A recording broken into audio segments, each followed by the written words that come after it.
कहाँ से बच रही है बेटी? आप बताओ कहाँ से बच रही है? मोदी तो कह रहे हैं बेटी बचाओ बेटी पढ़ाओ, कहाँ से पढ़ रही है? सुन लीजिए, एक छोटी सी बच्ची का सवाल है मोदी जी से कि कहाँ बच रही हैं बेटियां।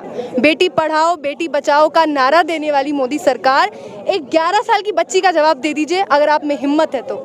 युवा शक्ति दल के लोग यहाँ आ चुके हैं, गुड़िया के लिए इंसाफ की मांग कर रहे हैं और साथ ही दिल्ली पुलिस की हाय हाय की जा रही है। पिछले 3 दिनों से यहाँ जो लोग बैठे हैं वो भी यही नारे लगा रहे हैं। आप लोग यहाँ आज गुड़िया के लिए इंसाफ की मांग करने आए हैं, क्या कहेंगे? आपको लगता है गुड़िया को इंसाफ मिलेगा? प्रशासन तो अभी तक कुछ इस पर कार्रवाई करती हुई दिख नहीं रही। जिस दिल्ली के अंदर जो भारत की राजधानी है उसमें ऐसे अपराध घटित हो रहे हैं और जो केंद्र सरकार है वो मौन बनी बैठी है, क्योंकि वो सरकार कहती है कि हमने देश को अपराध मुक्त कर दिया है, मगर ये अपराध मुक्त देख लीजिए आप दिल्ली के अंदर ही। और जब दिल्ली के अंदर आदमी को इंसाफ नहीं मिल रहा है तो जो बहन बेटियां हमारी खेत खलिहानों में जाती हैं, ग्रामीण क्षेत्रों में रहती हैं, उनको कैसे इंसाफ मिल रहा होगा? इस देश के अंदर अगर इंसाफ मिलता है तो मोदी जी के बेटी जी का अगर पर्स भी खो जाता है तो यही वही गवर्नमेंट है, ये वही गवर्नमेंट के कर्मचारी हैं जो उसका पर्स ढूंढ कर दे देते हैं। मगर यहाँ दिल्ली के अंदर जो बच्ची पानी के लेने के लिए जाती है, जो गरीब परिवार की बच्ची पानी लेने गई थी, उसके साथ गलत किया, सामूहिक बलात्कार किया गया है। उसके बाद उस लड़की को बिना परिवार की इजाज़त के जिंदा जला दिया जाता है। तो आप ये देखिए कि यहाँ पुलिस का कितना भय है, अपराधियों के हौसले कितने बुलंद हैं यहाँ। अगर अपराधियों में खौफ होता तो पहले लड़की अगर मान लीजिए बिजली से ही बताते हैं लोग तो उसके परिवार को बुलाया जाता, परिवार की इजाज़त ली जाती, मगर कोई इजाज़त नहीं ली गई, उस लड़की को जला दिया गया। पहले हाथरस में मनीषा कांड होता है, उसके बाद दिल्ली में कांड होता है, उससे पहले निर्भया कांड होता है। बताते हैं कि कानून व्यवस्था अच्छी है, न्यायपालिका अच्छा काम कर रही है, मगर न्यायपालिका अच्छा काम कर रही है किसके लिए? सरकार के लिए। न्यायपालिका काम करती है सरकार के लिए। अगर इन्हें कोई कानून पास कराना होता है तो वो 24 घंटे में पास हो जाता है, 8 घंटे में पास हो जाता है। मगर इस देश का गरीब पिछड़ा वर्ग जो है, जो इस देश का मजदूर वर्ग जो है, उस मजदूर वर्ग के लिए कोई इंसाफ की यहाँ बात नहीं होती। सिर्फ मजदूर वर्ग को आपका यूज किया जाता है तो वोट के टाइम पे यूज किया जाता है। आज इस देश में देख लीजिए कितने गरीब लोग आए हुए हैं, कितने जो बहन जी से सहानुभूति रखते हैं, जो गुड़िया को इंसाफ दिलाना चाहते हैं। हाँ, युवा शक्ति दल की टीम जब तक गुड़िया को इंसाफ नहीं मिलेगा, या तो गवर्नमेंट इस बात को तय करे कि हम इंसाफ कब तक देंगे, और नहीं तो हम रोड भी जाम करेंगे और दिल्ली को पूरी तरह से चक्का जाम कर देंगे। यहाँ रवि कुमार गौतम जी भी हैं, युवा शक्ति दल के नेता हैं, संस्थापक भी हैं। क्या कहेंगे सर, जिस तरीके से राजनीति हो रही है इस मुद्दे पे? अब देखिए, ये कोई राजनीति नहीं है, ये अपनी बहन के लिए दर्द है। राजनीति जब होती है, हम किसी के लिए वोट मांगने आते हैं, हम अपनी बहन के लिए इंसाफ मांगने आए हैं और इंसाफ लेना हमारा अधिकार है। बस यहाँ दुर्भाग्य की बात है कि जैसे अभी प्रदेश अध्यक्ष ने बताया कि किसी राजनेता, किसी प्रधानमंत्री के भतीजे का पर्स खो जाता है, पुलिस प्रशासन 3 दिन में पुलिस ढूंढ कर ले आती है। एक गरीब परिवार और खास करके ऐसी समाज की बेटी का रेप बलात्कार होता है, उसे मार के जला दिया जाता है। इंसाफ लेने के लिए हज़ार लोग रोड पर उतरते हैं। बस ये फ़र्क है अमीरी और गरीबी का, ये फ़र्क है जातिवाद का। अगर यही घटना देश के गृह मंत्री, देश के रक्षा मंत्री, मुख्यमंत्री के परिवार में होती तो शायद अब से पहले वो लोग फांसी पर चढ़ चुके होते। लेकिन ये बेटी गरीब की है, ये बेटी वालिम समाज की है, ये ऐश समाज की है, तो यहाँ पर नेता उसकी बोली लगा रहे हैं। केजरीवाल साहब को ये कहने से तो गए कि मैं इस परिवार के साथ आखिरी दम तक खड़ा हूँ, और हमारी बहन की इज्जत की 10 लाख रुपए बोली लगाते हैं। मैं वो शब्द यूज करना नहीं चाहता। केजरीवाल साहब, आप हमें इंसाफ दिला दीजिए, हमें बताइए कितना पैसा देना है। ये वही वाल्मीकि समाज है, ये वही समाज है जिसने आपको जनता में पिटते देख करके आपको मुख्यमंत्री बनाया, और आज हमारी बहन बेटियों के जो हैं 10 लाख रुपए बोल लगाई जा रही है इज्जत की। ये हम बर्दाश्त नहीं करेंगे। समय आने पर मुंह तोड़ जवाब देंगे, और इंसाफ के लिए अगर मरना पड़ा ना तो हम मरेंगे, लेकिन अपनी बहन को इंसाफ दिलाकर रहेंगे। जब निर्भया के साथ कांड हुआ था तो हमने देखा था कि इसी तरह पूरा समाज सड़कों पर उतर आया था। लोगों में एक गुबार था, लोगों में गुस्सा था, हमें लगा समाज बदलेगा, कुछ स्थितियां सुधरेंगी। लेकिन जब और मोदी सरकार भी जब सत्ता में आई तो निर्भया को लेकर उन्होंने बड़े बड़े वादे किए, निर्भया फंड बनाया और बहुत सारी उन्होंने कहा कि अब हमारे राज्य में महिलाओं की सुरक्षा हमारा पहला दायित्व होगा। कितनी सुरक्षित है महिलाएं आज? महिलाएं आप देख लीजिए कितनी सुरक्षित हैं। यूपी में देख लीजिए, हाथरस में कांड हुआ है, दिल्ली में आप देख रहे हैं आए दिन कांड होता रहता है।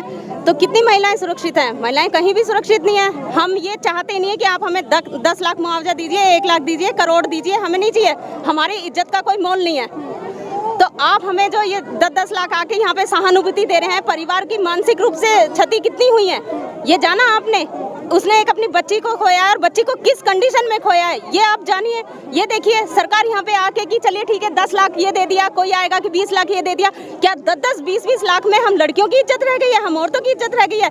आज ये बच्ची है छोटी सी, आज ये इंसाफ के लिए यहाँ पर बैठी है, जरा इससे पूछ के देखिए कि इसको इंसाफ चाहिए या नहीं चाहिए।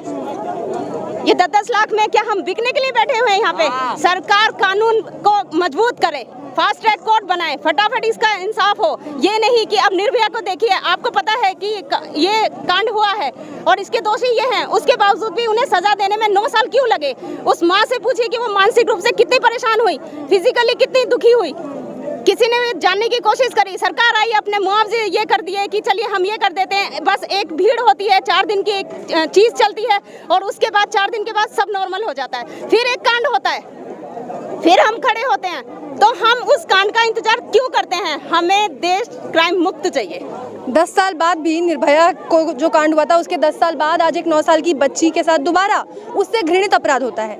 और जो सरकार आई थी कि हम महिलाओं की सुरक्षा का वादा करते हैं, हमारे राज्य में बेटी पढ़ाओ बेटी बचाओ का नारा देने वाली सरकार, आज जब ऐसा कुछ हुआ है तो प्रशासन ने उस पर कार्रवाई तक नहीं की है। पुलिस की ओर से और तो हम देख रहे हैं कि मामले को दबाने की कोशिश की गई। यहाँ तो बेटी बचाओ और बेटी पढ़ाओ क्या, यहाँ तो यह है कि बेटी करो और बेटियों के साथ रेप करो। यहाँ तो नारा ये चल रहा है। दिल्ली में देख लीजिए, पूरे उत्तर प्रदेश में देख लीजिए, आज हम 21वीं सदी में आ गए, लेकिन महिलाएं सुरक्षित कहाँ हैं?